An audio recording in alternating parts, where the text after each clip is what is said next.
함께 하나님 말씀 나누겠습니다. 오늘은 전도서 12장 말씀을 가지고 기억하라라는 주제로 함께 우리가 하나님 말씀 나누길 원하는데, 시작하기에 앞서서 잠깐 짧은 영상 한번 잠깐 보고 같이 말씀 나누겠습니다.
여러분, 영상을 보시면서 무엇을 느끼셨습니까?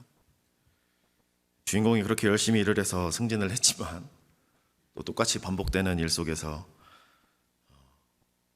같이 한숨을 쉬는 장면이 이제 마지막으로 나왔는데요. 누군가에게는 일터가, 또 직장이 이렇게 힘들다고 단순하게 그렇게 생각하실 수도 있고, 또 누군가에게는 다람쥐 쳇바퀴 도는 것이 인생이 아닌가, 그렇게 허무한 인생에 대해서 생각하실 수도 있을 것 같습니다. 한국의 유명한 소통 전문가 김창옥이라는 사람이 있습니다. 그 사람이 소개한 한국 담배인삼공사 슬로건이 혹시 무엇인지 아십니까? 물론 담배와 홍삼을 한 기관에서 파는 게 좀 이해되진 않지만, 어쨌든 그 회사의 슬로건이 한때 이랬습니다. 담배로 해친 건강, 홍삼으로 되찾자. 담배도 팔아야겠고 홍삼도 팔아야 되니까 이런 표어를 쓴 거죠. 그냥 웃기면서 또 슬픈 이야기로 머물 수도 있지만, 여러분, 이것이 인생인 것 같습니다. 젊을 때는 건강을 버려가며 돈을 버는데, 나이가 들어서는 그 건강을 다시 회복하기 위해서 돈을 다 퍼붓는다. 이런 문구들을 우리가 많이 이야기하는데, 이것이 바로 인생의 허무함이 아닌가 한번 생각해 보게 됩니다. 오늘 우리가 함께 읽은 본문은 노년에 우리가 겪을 일들에 대해서 설명하고 있습니다. 3절부터 6절까지 보면, 그런 날에는 집을 지키는 자들이 떨 것이며 힘 있는 자들이 구부러질 것이며 외톨질하는 자들이 적음으로 그칠 것이며. 여기서 말하는 것은 집을 지키는 자들이 떨 것이다. 사람이 나이가 들면 손이 떨리기 시작하죠. 힘 있는 자들도 몸이 구부러지기, 허리가 구부러지기 시작합니다. 맷돌질하는 자들이 줄어든다. 이가 없어진다는 말입니다. 점점 이를 사용할 수 없고, 눈이 침침해져서 밖을 내다봐도 잘 보이지 않습니다. 여기에서 이어서 이제 4절에서도 동일한 부분들이 나오는데요. 길거리 문들이 닫혀질 것입니다. 이가 줄어드니까 자연스럽게 다른 사람들이랑 말도 하기 싫어지는 구조가 되겠죠.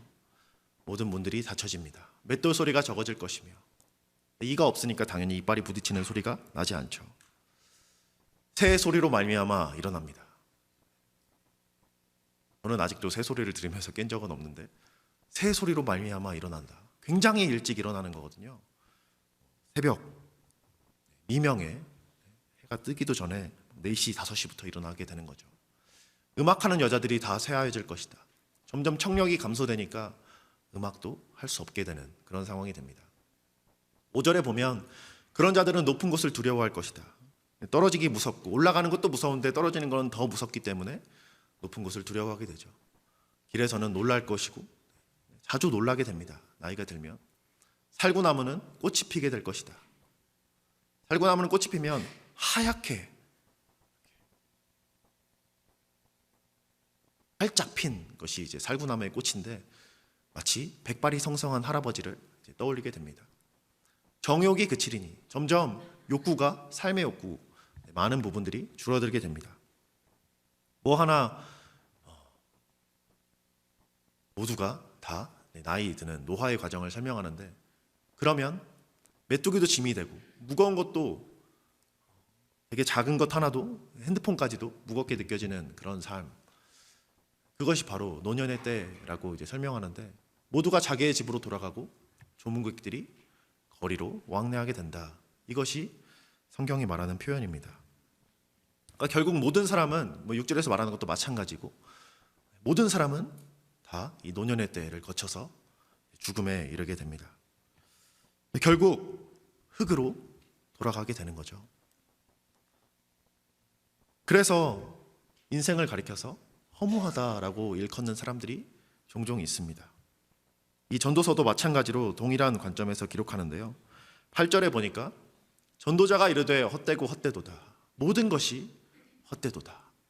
meaningless, meaningless 하면서 전도자가 이야기합니다. 여러분은 얼마나 이 말에 공감하시나요? 함께 예배하는 Pure Joy Ministry 유스 앤 영 어덜트들은 이 말에 얼마나 공감하시나요? 우리 어른들은 얼마나 이 부분을 신뢰하고 공감하시는지 모르겠습니다. 전도자가 분명하게 이야기했습니다. 헛되고 헛되다. 그 글을 신뢰하려면 그 글을 쓰는 사람이 누구인지 그 사람이 과연 신뢰할 만한 사람인지도 우리가 생각을 해봐야겠죠. 별것 아닌 사람이 이야기하면 신뢰가 되지 않잖아요. 이 전도서를 기록한 인물은 아주 대단한 인물이었다고 알려져 있습니다. 보통 학자들이 전도서를 기록한 인물을 다윗의 아들 솔로몬이다라고 이야기하는데 그는 사람의 소리보다 하나님의 소리를 들었던 사람입니다. 하나님 앞에 겸손한 왕으로 그렇게 시작했습니다. 하지만 그의 마음이 줄곧 이어지진 않았습니다. 그 마음을 기뻐하신 하나님이 처음에는 그에게 지혜와 총명을 허락하셨고 나라를 태평성대로 이끌어 가셨습니다. 하나님께서 허락하신 그 지혜로 온 땅을 다스렸습니다. 성경에 보니까 3장 28절에 온 이스라엘이 왕이 심리하여 판결함을 듣고 왕을 두려워하였으니 이는 하나님의 지혜가 그의 속에 있어 판결함을 봄이더라. 또 10장에도 동일하게 이렇게 이야기합니다. 솔로몬 왕의 재산과 지혜가 세상의 그 어느 왕보다 크다. 나라가 번성했습니다. 온 나라도 어느 나라도 이스라엘과 같은 나라가 없었습니다.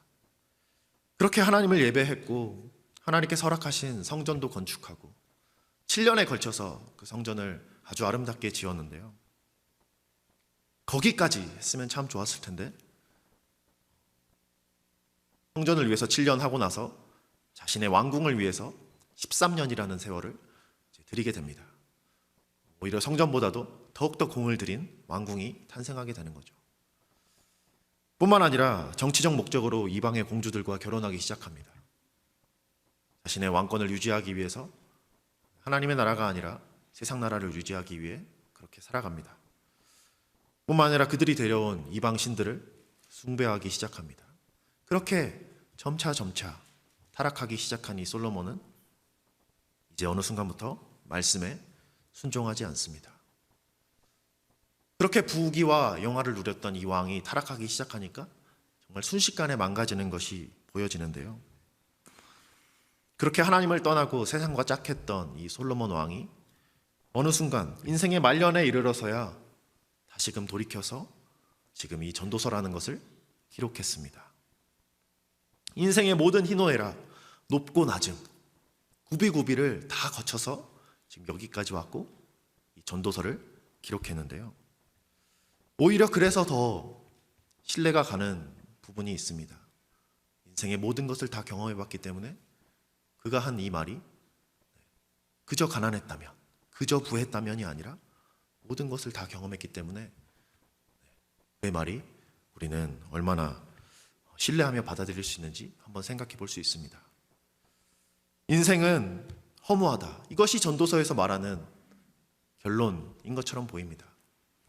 전도서가 12장이라는 짧다면 짧고 길다면 긴 그리 길지 않은 책인데 거기서 20번이 넘게 이 헛됨을 말하고 있거든요.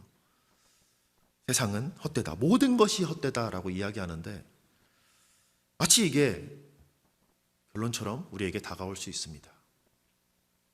하지만 세상이 말하는 바 그리고 전도서 기자가 말하는 이 헛됨은 조금 종류가 다릅니다. 우리가 그것에 대해서 오늘 깊이 있게 좀 살펴보길 원하는데요. 그가 말하는 본질이 무엇이었는가? 그가 말한 헛됨이 과연 무엇인가에 대해서 살펴보길 원합니다.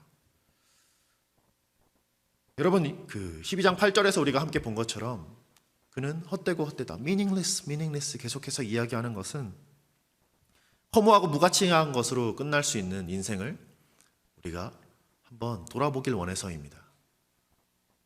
어떤 인생이 그렇게 허무한 인생인가? 우리에게 경고하기 위해서 계속해서 이 이야기를 하고 있는데 12장 13절은 이렇게 시작합니다.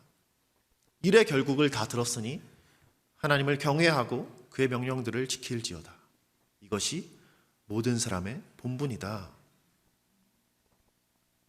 진정으로 전도서 기자가 하고 싶었던 말은 지금 전도서의 가장 마지막 부분 13절과 14절에 기록되어 있습니다. 여러분, 이것이 바로 전도서 이 책을 쓴 사람이 기록한 마지막 메시지입니다. 먼저는 하나님을 경외하고 그의 명령들을 지킬지어다. 이것이 너희가 감당해야 될 마땅한 바다라고 지금 설명하고 있는데요. 여러분, 특별히 이것은 권면이 아니라 권고로 주어지고 있습니다. 너희가 이렇게 하는 것이 좋다라고 이야기하지 않고 너희는 반드시 이렇게 해야 된다라고 강하게 이야기하고 있습니다. 여러분, 이것은 우리가 지어진 목적에서 비롯됩니다. 여러분, 우리가 무엇을 위해서 지어졌나요? 이사야 선지자는 우리에게 이렇게 이야기합니다. 우리가 함께 한 목소리로 읽겠습니다. 이 백성은 내가 나를 위하여 지었나니 나를 찬송하게 하려 함이니라. 아멘. 여러분, 여기 앞에 그랜드 피아노가 있습니다. 예배실 분위기를 예쁘게 만들기 위해서 이 피아노를 갖다 놨습니까? 그저 장식용으로 이 피아노가 여기 있나요? 여러분, 피아노의 목적은 아름다운 소리로 곡을 연주하게끔 하는 것이 이 피아노가 존재하는 목적입니다. 여러분, 우리도 마찬가지입니다. 우리가 세상 속에서 살아가면서 우리가 이것을 잊어버리고 살아간다면 우리의 존재 목적은 흐려지게 되는 것이죠. 상실되게 되는 겁니다. 하나님은 우리를 지으신 목적이 하나님을 예배하고 하나님을 찬송하기 위해서 지으셨는데 우리가 이것을 저버리지는 않는지 한번 돌아볼 필요가 있습니다. 우리가 이 목적을 저버리고 살아간다면 전도서가 이야기하는 대로 헛되고 헛된 인생이 되는 거죠. 여기에 핵심이 있습니다. 결국 하나님 없는 인생은 무가치한 삶, 인생의 허무함만 발견할 수밖에 없는 그런 삶이 되어버리고 마는 겁니다. 때문에 전도자가 내린 결론은 하나님을 경외하고 그의 말씀에 순종하라는 겁니다. 앞서 서두에 12장 1절부터 전도자는 이렇게 이야기합니다. 너는 청년의 때에 너의 창조주를 기억하라. 곧 곤고한 날이 이르기 전에 나는 아무 낙이 없다고 하려 해들이 가깝기 전에. 너의 청년의 때 너의 창조주를 기억하라. 그러면 청년이 아닌 사람들은 기억하지 않아도 된다는 건가요? 그럼 청년들만 하면 되는 거 아닌가요? 라고 이제 물으실 수 있는데 여기에서 말하는 청년이라는 단어의 의미를 좀 더 우리가 살펴볼 필요가 있습니다. 분명하게 영어로도 your youth라고 돼 있어서 마치 우리 퓨어조이 미니스트리만 해당되는 것처럼 느껴질 수 있지만 우리가 좀 더 히브리인의 개념, 유대인의 개념에서 이것을 우리가 한번 살펴볼 필요가 있습니다. 당시 지금도 끊임없이 전쟁이 벌어지고 있는 땅이지만 당시 그 땅은 굉장히 전쟁이 빈번한 땅입니다. 그래서 이 전쟁이 일어나면 청년들이 이제 징집되게 되죠. 어떠한 목적과 어떤 사명을 위해서 사람들이 불러 모아지게 됩니다. 그래서 이 청년은 단순하게 어린 사람이라기보다는 물론 그 뜻, 생물학적인 청년의 뜻도 있지만 어떠한 목적과 사명에 따라 부름받은 자들이라는 의미도 가지고 있습니다. 여러분, 우리는 누구입니까? 하나님의 백성으로 택함받고 그리스도의 군사로 우리가 그렇게 살아가야 될 사명을 가지고 이 땅에 태어났습니다. 여러분, 우리도 이러한 좀 더 넓은 개념에서 보면 이 말씀이 우리 모두에게 주어진다는 사실을 우리가 깨달아 알 필요가 있습니다. 우리는 그 목적을 위해서 태어났습니다. 하나님의 나라와 하나님의 의를 위해서 우리가 함께 성가대의 찬양처럼 우리는 그의 나라를, 영원한 그의 나라를 사모하며 그의 나라 가운데 백성으로 살아가기 위해서 지어졌는데, 여러분, 여기에서 말하는 이 우리 모두에게 주어진 이 말이 곧 곤고한 날이 이르기 전에, 나는 아무 낙이 없다고 할 그 해들이 가깝기 전에 기억하라 라고 성경은 이야기합니다. 무의미하게 흘려보낸 시간들이 아니라 이제는 가치 있는 유의미한 시간으로 우리의 시간들을 사용하라는 말이 여기에 담겨 있습니다.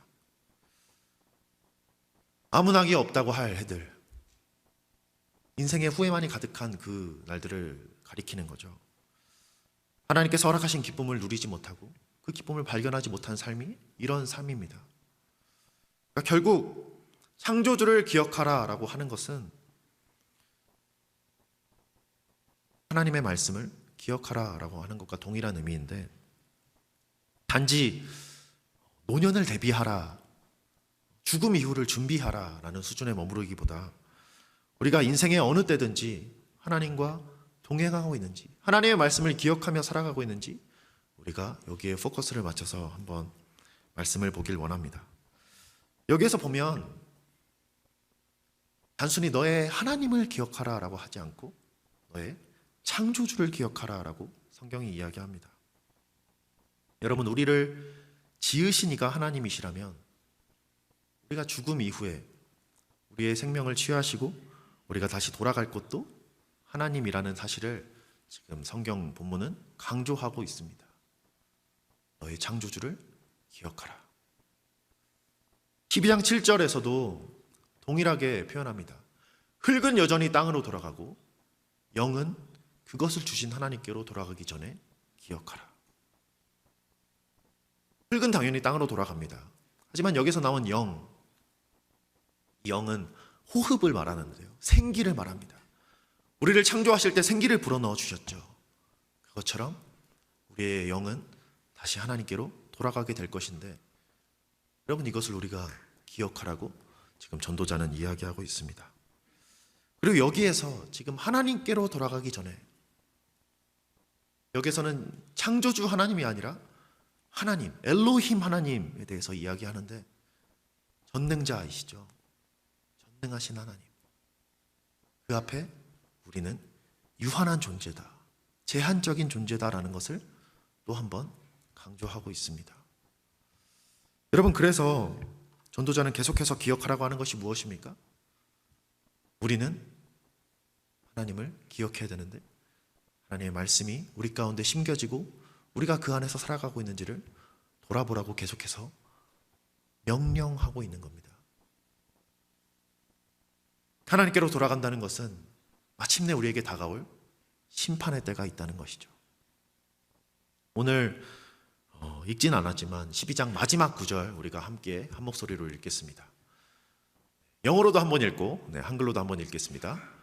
For God will bring every deed into judgment, including every hidden thing, whether it is good or evil.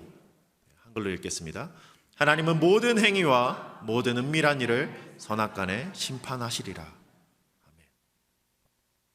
여러분, 본문에서 말하는 것처럼 하나님은 모든 것을 아십니다. 모든 행위, 모든 은밀한 일까지도 다 아십니다. 그분 앞에서 우리가 숨길 수 있는 것은 아무것도 없는데요. 모든 것이 하나님의 레이더에 다 걸리는데, 문제는 하나님이, 그 모든 것을 아시는 그 하나님이 우리를 심판하신다는 사실을 우리가 잊지 말아야 됩니다. 다윗이 말하는 것처럼 하나님 우리의 앉고 일어서는 것, 우리의 모든 것, 우리가 눕는 것, 모든 것을 다 아시는데, 우리의 머리카락 하나까지도 다 세시는 분이 하나님이신데, 여러분, 우리는 어떻게 살아가고 있는지 한번 우리의 삶을 돌이켜보길 원합니다. 잠언 기자는 이렇게 이야기합니다. 동일하게 솔로몬이죠. 2절 말씀 함께 읽겠습니다. 사람의 행위가 자기 보기에는 모두 깨끗하여도 여호와는 심령을 감찰하시느니라. 겉으로는 좋은 행동만 하는 것처럼 보일 수 있습니다.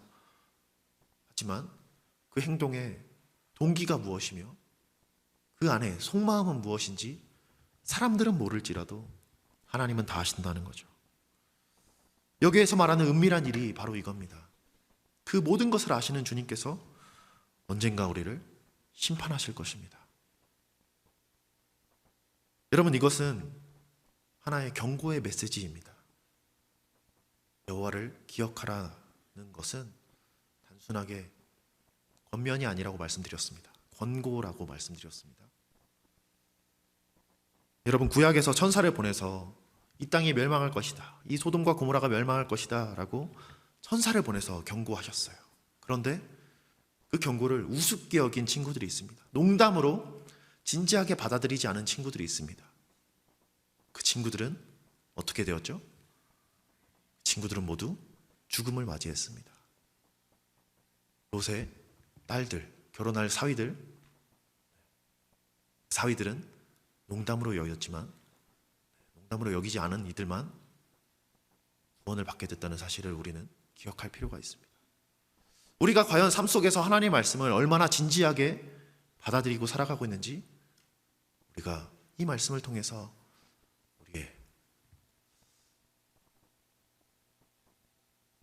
우리의 삶을 좀 더 깊이 있게 돌아보는 우리 모두가 되기를 원합니다. 여러분, 하나님은 우리가 심판의 길로 가기를 원하시는 게 아닙니다. 심판이 주어졌지만 하나님은 우리 모두에게 그 길을 허락하시지 않으시기 위해서, 믿는 자마다 구원을 얻게 하시기 위해서 이 땅에 예수 그리스도를 보내셨습니다. 그 이름을 믿는 자마다 구원을 얻겠다고 말씀하셨는데, 독생자 예수 그리스도가 이 땅에 오셔서 죽으셨고 피 흘리심으로 인하여서 모든 죄를 사함받을 수 있는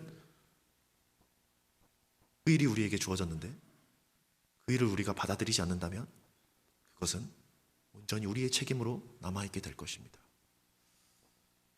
그래서 오늘도 하나님은 말씀하신 대로 살아가라고 우리를 권고하고 계십니다.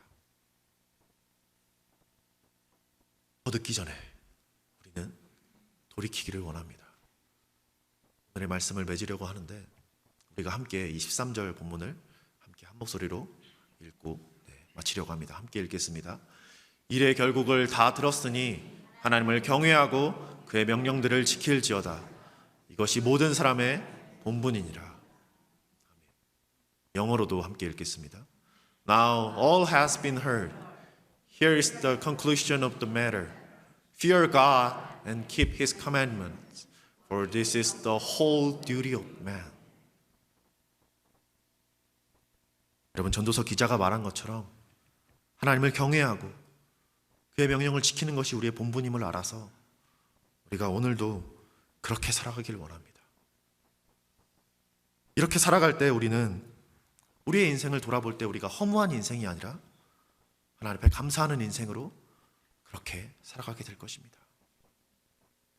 여러분, 스데반 집사는 죽으면서 그의 허무함을 본 것이 아니라 하나님의 영광을 바라보았습니다. 그럼 우리도 그 자리에 있기를 원합니다. 그분의 목적에 맞는 가치 있는 인생으로 오늘 하루하루를 살아가기를 소원합니다. 마지막으로, 그렇게 우리가 살 때에만 우리가 겪는 것이 심판의 부활이 아니라 생명의 부활로 우리를 맞이하시는 하나님을 바라보게 될 것입니다. 우리 모두에게 오늘 이 시간에 그 은혜가 주어지기를 예수 그리스도의 이름으로 축원합니다. 함께 기도하겠습니다.